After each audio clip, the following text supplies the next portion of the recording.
हरियाणा में आयुष्मान योजना से जुड़ी खबर है, जहां पर आईएमए और सरकार के बीच आज चंडीगढ़ में बातचीत होगी। थोड़ी देर में विभागीय अधिकारियों के साथ ये बैठक होनी है, जिसमें निजी अस्पतालों के बकाया भुगतान को लेकर चर्चा होगी। राज्य सरकार का राज्य के प्राइवेट हॉस्पिटल्स पर तकरीबन 300 करोड़ रुपया हरियाणा सरकार का बकाया है।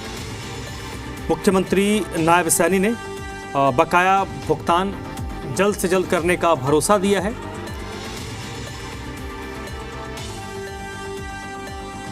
और आयुष्मान योजना के तहत जिन लोगों का इलाज हुआ था उसका पेमेंट अब तक नहीं हुआ है, और पिछले 5-6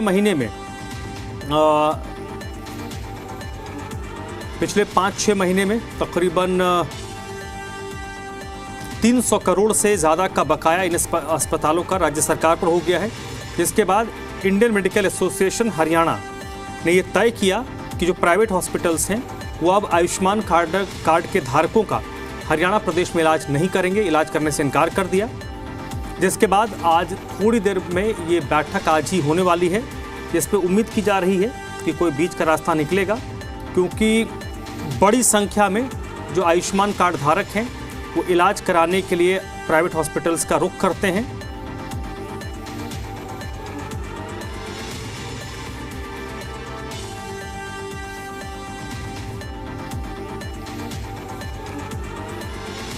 और इस वक्त विजय राणा मेरे साथ चंडीगढ़ से जुड़ रहे हैं इसी पर ज्यादा जानकारी के साथ। विजय, कितने देर में ये बैठक शुरू होगी? बैठक को लेकर क्या अपडेट है? कौन कौन से लोग इस बैठक में मौजूद रहेंगे? देखिए, बैठक अभी कुछ मिनट पहले शुरू हो चुकी है और तकरीबन 3 बजे के आसपास जो डॉक्टर्स थे, आईएमए के सदस्य थे, वो हरियाणा सचिवालय पहुंचे थे और अभी थोड़ी ही देर पहले ये बैठक शुरू हुई है। और बैठक में आईएएस अधिकारी हेल्थ विभाग के सुधीर राजपाल मौजूद हैं, जिनकी अध्यक्षता में बैठक हो रही है, और उनके अलावा कई अन्य अधिकारी भी मौजूद हैं स्वास्थ्य विभाग के। और बैठक जो है अब शुरू हो चुकी है। और बैठक में जैसे कि आपने बताया, अभी आयुष्मान कार्ड का जो भुगतान है बकाया, उसको लेकर अब बातचीत की जा रही है। और जो भी डॉक्टर्स हैं वो भी इस उम्मीद से पहुंचे हैं, जो आईएमए के जो सदस्य हैं, कि अब जो भुगतान है सरकार उसकी तरफ कोई पहल करेगी, और जो कई महीने से भुगतान लगातार रुकता आ रहा था उसके भुगतान का रास्ता खुल जाएगा और सरकार जो है कोई ना कोई रास्ता सा निकालेगी, ताकि जिससे सरकार पर एकदम से कोई आर्थिक बोझ ना हो और तुरंत जो भुगतान अस्पतालों को पहुंचाया जाना चाहिए वो भी पहुंचा दिया जाएगा। तो फिलहाल बैठक शुरू हो चुकी है और बैठक में चर्चा शुरू हो चुकी है कि भुगतान को लेकर किस तरीके से भुगतान किया जा सकता है। दूसरी ओर सरकार की भी ये कोशिश है कि जो मरीज़ हैं, जो आयुष्मान कार्ड धारक जो लोग हैं, उनके इलाज में कोई दिक्कत ना आए, कोई परेशानी ना आए, उनका इलाज चलता रहे।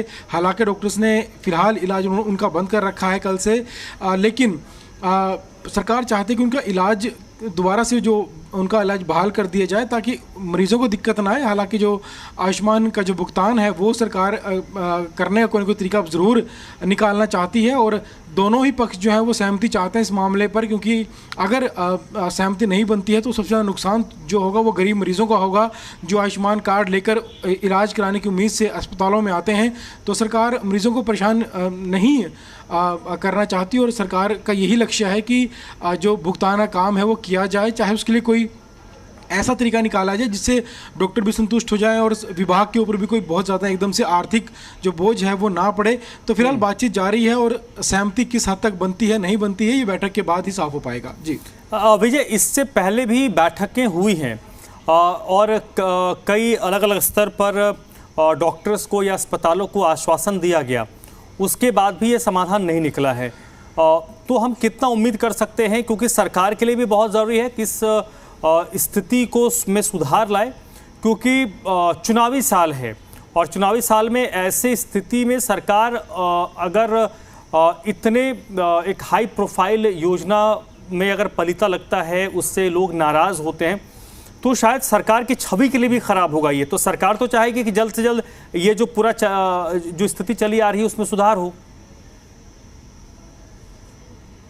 बिल्कुल, क्योंकि ये जो मामला है ये कोई एकदम से सामने आया मामला नहीं है। पिछले कई महीनों से ये मामला चल रहा था, क्योंकि जो भुगतान किया जाता है आयुष्मान कार्ड के द्वारा, जो इलाज मरीज करवाते हैं 15 दिन के भीतर का समय रखा गया था कि 15 दिन के भीतर जो है वो पैसा अस्पतालों को दे दिया जाएगा।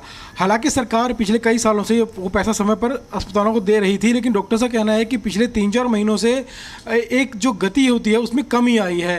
ये कुछ अस्पतालों को पैसा मिल रहा था, कुछ को नहीं मिल रहा था, तो एक मिला जुला सा काम जो है वो चल रहा था इस योजना के तहत।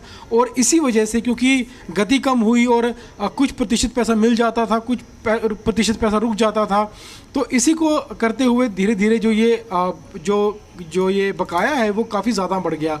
और अब क्योंकि 300 करोड़ से ज़्यादा का बकाया हो चुका है, तो डॉक्टर्स ने भी अब हाथ खड़े कर दिए हैं कि उन्होंने अपने खर्चे पर मरीजों का इलाज किया है, तो अब और ज़्यादा वो अपने खर्चे पर इलाज मरीजों को नहीं कर सकते। इसलिए सरकार आगे आए, सरकार उनका भुगतान करे, ताकि जो ये स्वास्थ्य सेवाएं हैं आयुष्मान कार्ड के तहत जो दी जाती हैं वो जारी रहें। और जहाँ तक अगर हम चुनाव की बात करें, क्योंकि मुख्यमंत्री इस समय चुनावी मोड में पूरी तरह नज़र आते हैं और जो मांगे हैं वो भी लगातार अलग अलग वर्गों की पूरी सरकार कर रही है, कई तरह की घोषणाएं सरकार की कर रही है। तो जिस तरह चुनावी मोड में सरकार है और जिस तरह से घोषणाएं भी सरकार कर रही है, तो उसको देखकर ये कहा जा सकता है कि कोई ना कोई सहमति इस बैठक के बाद बन जानी चाहिए, और संभावना ऐसी कम ही है कि सहमति ना बने। अगर सरकार इंस्टॉलमेंट में पैसे देने के लिए तैयार हो जाती है तो हो सकता है तब भी सहमति बन जाए, क्योंकि डॉक्टर्स भी वो भी कोई टकराव नहीं चाहते सरकार के साथ, क्योंकि इस टकराव से डॉक्टर्स का कम नुकसान होगा और मरीजों का नुकसान ज़्यादा होगा। तो दूसरी सरकार है, सरकार भी सभी लोगों की मांगे जो है मानना चाहती है, और अगर सहमति नहीं बनती है तो सरकार को भी ये जानकारी है कि इसका सीधा सीधा असर नहीं। अगर इंस्टॉलमेंट वाली स्थिति आती है तो शायद फिर तो ये बैकलॉग और बढ़ता जाएगा, क्योंकि आप एक बार इंस्टॉलमेंट कर दोगे, उसके बाद दोबारा से इलाज की प्रक्रिया शुरू हो जाएगी, और जिन लोगों का इलाज होगा उसमें पैसे लगेंगे, तो फिर 10 से 12 दिन के अंदर तो उनकी भी पेमेंट साइकिल शुरू हो जाएगी। तो ऐसे में तो फिर एक बैकलॉग बनता जाएगा। आपको एक प्लान करना होगा कि जो बकाया है वो आप कितने दिनों के अंदर देंगे, और अब जो इलाज शुरू होगा वो एक साइकिल बन जाए, ताकि 15 दिन, 20 दिन, महीने भर के अंदर उनका वो पैसा आ जाए। क्योंकि जब पहला पैसा नहीं आता है, पहला इंस्टॉलमेंट नहीं आता है, फिर ये बैकलॉग धीरे धीरे करके बढ़ता जाता है, जो आज 300 करोड़ के आगे अटक गया है। बिल्कुल, अगर ऐसी स्थिति आती है तो सरकार को कोई ना कोई रास्ता ऐसा निकालना ज़रूर पड़ेगा। बिल्कुल सही कहा आपने कि जो पिछला बकाया है धीरे धीरे वो भी उतारा जा सके, और जो नए मरीज़ आ रहे हैं इलाज कराने के लिए उनके इलाज का जो पैसा है सरकार वो भी देती रहे।